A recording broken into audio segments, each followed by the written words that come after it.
Okay. Recap of Transitionalism. Tom Weaver's book, Gospel Solution, page 140, the end of chapter 7. Why do I feel so condemned? The Sermon on the Mount. Okay. So he does a recap at the end of the book, a recap of transitionalism.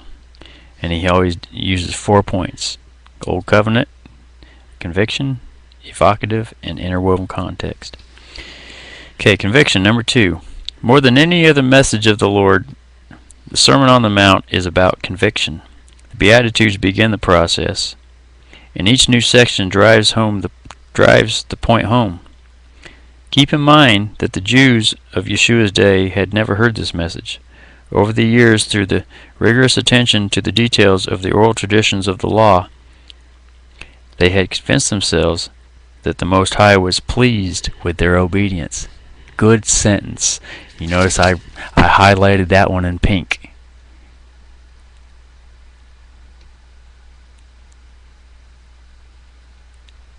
They had convinced themselves that the Most High was pleased with their obedience. A real good sentence to get used to using for description. Excellent. They had convinced themselves that the Most High was pleased with their obedience. That's exactly what was going on. And thus, without even realizing that, because they had convinced themselves of this, without even realizing it, they were guilty and they were participating in the sin and on their way to eternal death, in danger. How about that's the sentence? That's the descriptive sentence of the week right there. If any one sentence to remember, this one's worth repeating over and over. I'm going to put it in a song. They had convinced themselves that the Most High was pleased with their obedience. They had convinced themselves that the Most High was pleased with their obedience. Over the years, through the rigorous attention to the details of the oral traditions of the law. Wow.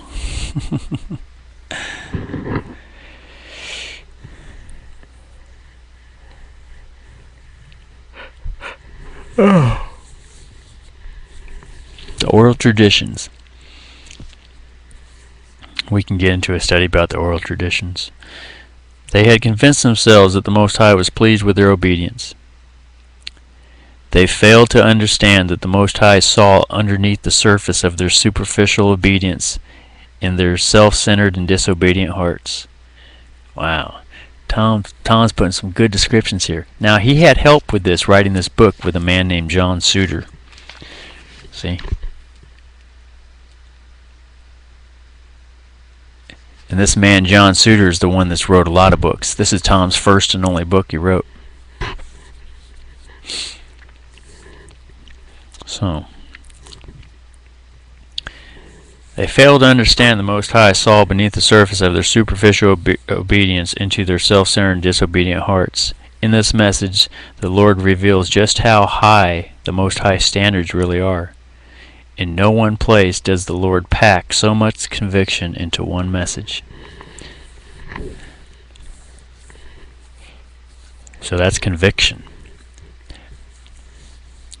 So one of the Most High's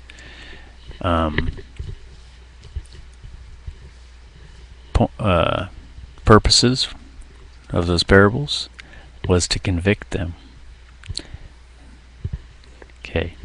Number 3 is evocative. Now, when we go to evocative, this one's very, very important. At the beginning of Tom's book, he goes into explanation of each one of the 4 of these in lengthy detail. So,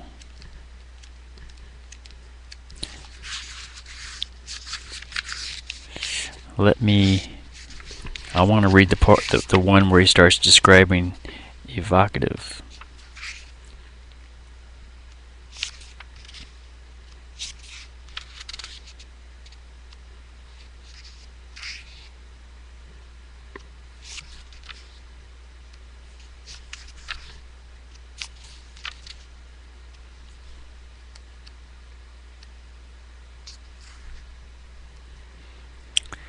Okay.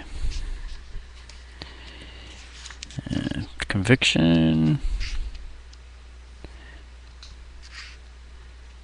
Evocative. Page 33. Yeshua meant to evoke or even provoke a response from his audience rather than just to clarify his definition, his intention. The significance of what he said was so often meant to draw on his hearers with an unexpected and subtle power. The Lord's method reminds me of statements made by Alan Greenspan, the head of the Federal Reserve Bank, in 1992 when some senators were trying to pin him down on the possibility of future cuts in interest rates. He responded, "I try to be as oblique as possible." On another occasion, he prefaced a speech by saying, "If anything I say tonight seems particularly clear to you, you have probably misunderstood me."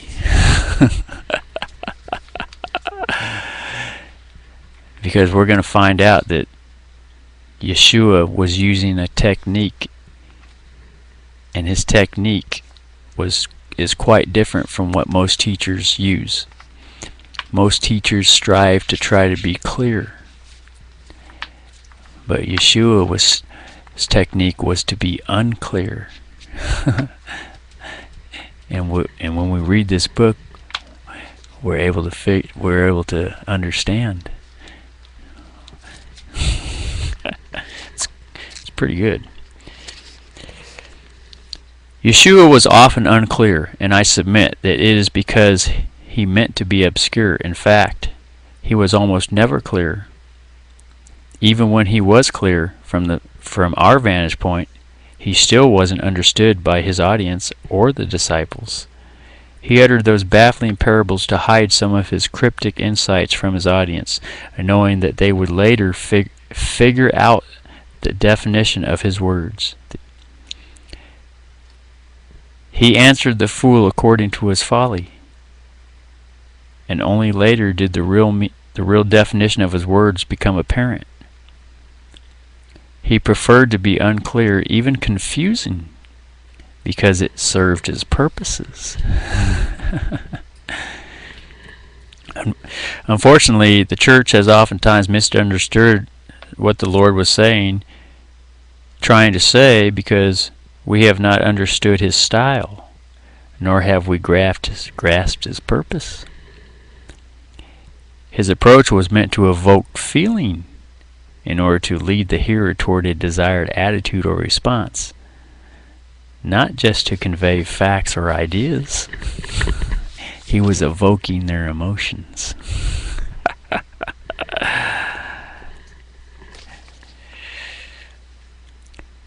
John Dewey, the father of modern education, taught that it was best to communicate abstract truths by first pointing to the concrete objects. For instance, a child is shown 5 balls, and then the teacher introduces the concept of the number 5 to the child.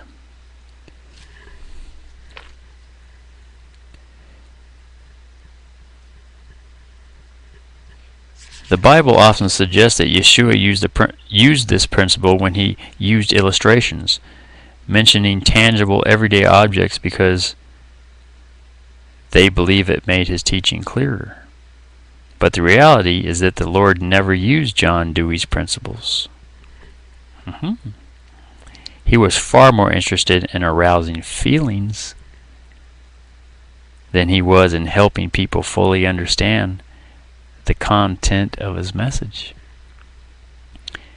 Yeshua's approach seems more inclined to create an emotional feeling, just as music does, than in teaching specific information. A high-risk approach to teaching can be especially powerful. In my son's 4th year of language study, his teacher took the class to a Spanish lecture with 60 other students. He listened to a guest professor discuss the economic class system in Latin America. Near the close of the session, a Domino's pizza man delivered 4 large pizzas to the platform. As it was close to lunch, my son's mouth instinctively began to water. When the lecture ended, the speaker passed out slips with the letters A through E on them. He said that all the students with the letter B could come up and each take 3 pieces of pizza. There were only 2 B's. He then invited the 4 students with the letter C to come up and select 1 piece each. Next, he called those who had D's to come and receive a quarter of a piece of each. 7 more came forward. The speaker announced that the rest of the pizza belonged to those who had the letter A. But when he looked down, he noticed that he had the letter A. In fact, his was the only A in the hall. The speaker began to eat his pizza while my son and the other 47 students who had the letter E looked on with growling stomachs. Finally, the lecturer paused. Finally, the lecturer paused and glanced at the remaining pizza and then gazed up at the many hungry students in the hall, as if realizing for the first time that they didn't have any pizza. "I have way too much pizza," he announced. "I can't eat all of this." So the lecturer picked up the pizzas, and slammed them into the trash into the trash can beside him, stomping on them for good measure.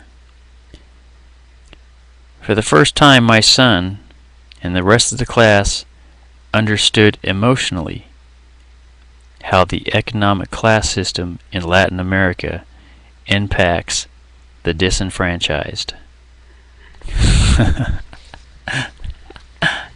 Yeah, now he understood. He had a real life emotional response.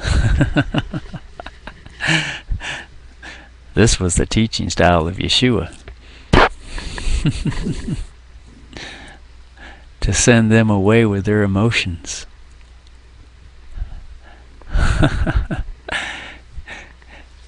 And we learn all about the different emotions in this book.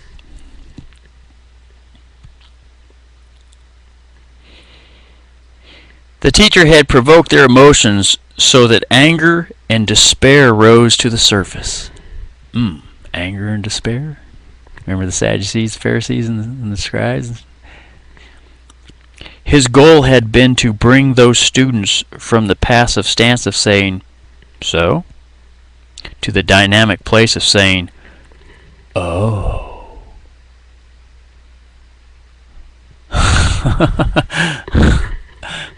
Wow. That's the type of response Yeshua meant to achieve through his teaching, as it is recorded in the Synoptic Gospels. The Lord often gives what Henry James would call a turn of the screw, a new twist that shocks his hearers, and in some respects calls their behavior and worldview into question.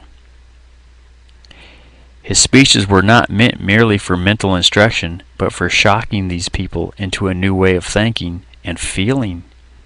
His primary goal was to impact them, first by gaining their attention, then by preparing their hearts to fathom their need for personal forgiveness.